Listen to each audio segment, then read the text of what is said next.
विदुर का जन्म महाभारत की कथा में एक विशेष उद्देश्य के लिए हुआ था। उनके जन्म की कहानी एक अनोखी है क्योंकि वे हस्तिनापुर के राजा और धृतराष्ट्र और पांडवों के सौतेले भाई थे, लेकिन एक दासी पुत्र थे। विदुर की माता एक दासी थी और उनके पिता वेदव्यास थे, जो महर्षि पार्श्वर और सत्यवती के पुत्र थे। जब सत्यवती के पुत्र विचित्रवीर्य का कोई वारिस नहीं था, तब हस्तिनापुर के वंश को आगे बढ़ाने के लिए वेदव्यास को बुलाया गया ताकि वे विचित्रवीर्य की रानियों से संतान उत्पन्न कर सके। किंतु एक जटिल घटनाक्रम में दासी से एक पुत्र हुआ जिसे विदुर नाम दिया गया। विदुर का जन्म एक साधारण दासी से हुआ था, परंतु उन्होंने अपने ज्ञान और नीतियों से हस्तिनापुर के कौरव वंश में एक अमूल्य स्थान प्राप्त किया था। धृतराष्ट्र, पांडु और विदुर के पिता वेदव्यास थे, जो सत्यवती के पुत्र थे। वेदव्यास को हस्तिनापुर का वंश आगे बढ़ाने के लिए बुलाया गया था और इस दौरान ही विदुर का जन्म हुआ। धृतराष्ट्र और पांडु को उनके राजसी खून के कारण राजा बनाने का अधिकार था, जबकि विदुर एक दासी पुत्र होने के कारण केवल एक मंत्री और सलाहकार बने। विदुर और कृष्ण दोनों का दृष्टिकोण एक जैसा था, वे धर्म और न्याय के प्रति समर्पित थे। हस्तिनापुर की परिस्थिति में जब धर्म संकट में था, तब विदुर और कृष्ण ने मिलकर धर्म की रक्षा करने का प्रण लिया। यह मित्रता न केवल व्यक्तिगत थी, बल्कि इसके राजनीतिक और सामाजिक प्रभाव भी थे। कृष्ण ने कौरवों के अन्याय और दुर्योधन के अत्याचार के विरुद्ध पांडवों का समर्थन किया, जबकि विदुर हस्तिनापुर में रहकर कौरवों को समझाने और सही मार्ग पर लाने का प्रयास करते रहे। कृष्ण और विदुर की इस दोस्ती का हस्तिनापुर के शासन पर गहरा प्रभाव पड़ा। जब पांडवों को लक्षागृह में भेजा गया, तब विदुर ने गुप्त रूप से उनके बचाव के लिए कदम उठाए और संकेतों के माध्यम से उन्हें संकट से अवगत कराया।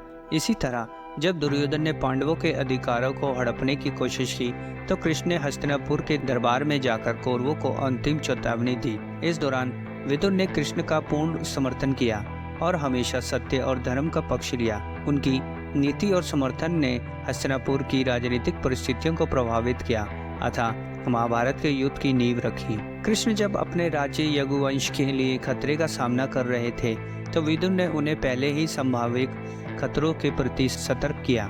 विदुर की जानकारी और राजनीतिक समझ ने कई बार कृष्ण को समय रहते निर्णय लेने की मदद की। उदाहरण के लिए, जब कालेवन और जरासंध ने मथुरा पर आक्रमण की योजना बनाई, तो विदुर ने अपने जासूसों के माध्यम से इसकी सूचना पाई और कृष्ण को सतर्क किया। इसके कारण कृष्ण ने यदुवंशियों को सुरक्षित स्थान पर भेजने का निर्णय किया और मथुरा छोड़कर द्वारका की स्थापना की, जिससे उनके राज्य की रक्षा संभव हो सके। विदुर का एक जन्म एक साधारण दासी पुत्र के रूप में हुआ था, लेकिन उनका जीवन और सोच हमेशा ऊंचे आदेशों पर आधारित थी। ऐसा कहा जाता है कि उन्होंने कभी इस सामाजिक स्थिति को अपने विचारों और कार्यों पर हावी नहीं होने दिया। विदुर का मानना था कि मनुष्य का असली मूल्य उसकी इच्छाएं, अच्छाइयाँ, उनकी बुद्धिमत्ता और उनके चरित्र में है, न कि उनके जन्म या पद में। अपने इसी विचार के कारण उन्होंने अपने जीवन में किसी भी प्रकार का द्वेष नहीं पाला, बल्कि सत्य और धर्म के मार्ग पर अडिग रहे। विदुर का अर्थ और नीति का पालन ऐसा था कि वह कभी भी भविष्य की ऊंचाइयों को लेकर चिंतित नहीं रहे।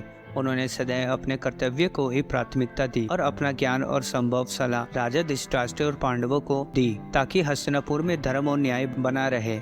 उनकी नीति वाक्यों में कई दूरदर्शी दृष्टिकोण और आत्म संयम के अंश स्पष्ट रूप से देखे जा सकते हैं, जिससे यह प्रतीत होता है कि वह जानते थे उनका योगदान लंबे समय तक हस्तिनापुर के राजवंश और भारत के इतिहास में रहेगा। विदुर का जन्म केवल एक साधारण घटना नहीं थी, ये कर्म और नीति की सशक्तता का प्रतीक था। उनका जन्म एक दासी पुत्र के रूप में हुआ और इस सामाजिक सीमितता के बावजूद विदुर ने अपनी बुद्धिमत्ता और सोच से हस्तिनापुर के सभी महत्वपूर्ण लोगों का सम्मान अर्जित किया। एक साधारण जन्म के बावजूद उनका जीवन यह दिखाता है कि मनुष्य का वास्तविक मूल्य उनके कार्य, उनकी नीति और उनकी समझ में है, न कि उनके जन्म में। विदुर के पुनर्जन्म के विषय में कहा जाता है कि वह एक ऋषि मांडव्य से शुरू होती है। यह कथा तब की है जब विदुर अपने पुनर्जन्म में ऋषि मांडव्य, तब वह सत्य के प्रति अपनी निष्ठा और गहरी ध्यान साधना के लिए जाने जाते थे।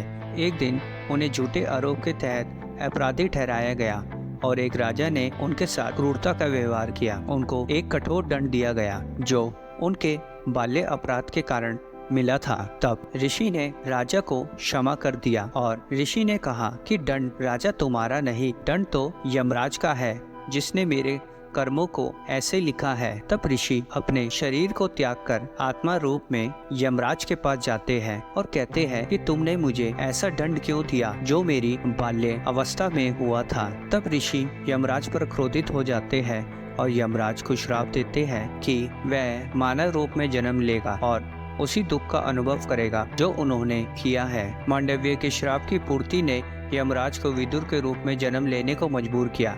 वह हस्तिनापुर के राजमहल में एक दासी की संतान के रूप में जन्मे। उनकी माँ महल की सेविका थी, जिससे वह दासी पुत्र बन गए। इसके बावजूद उनका जन्म निम्न स्थिति में हुआ। विदुर ने यमराज की बुद्धि और ज्ञान था। यह अंतर्निर्भय ज्ञान और धर्म और नैतिकता की समझ ने दूसरों से अलग बनाया। विदुर ने विभिन्न घटनाओं में महत्वपूर्ण भूमिका निभाई।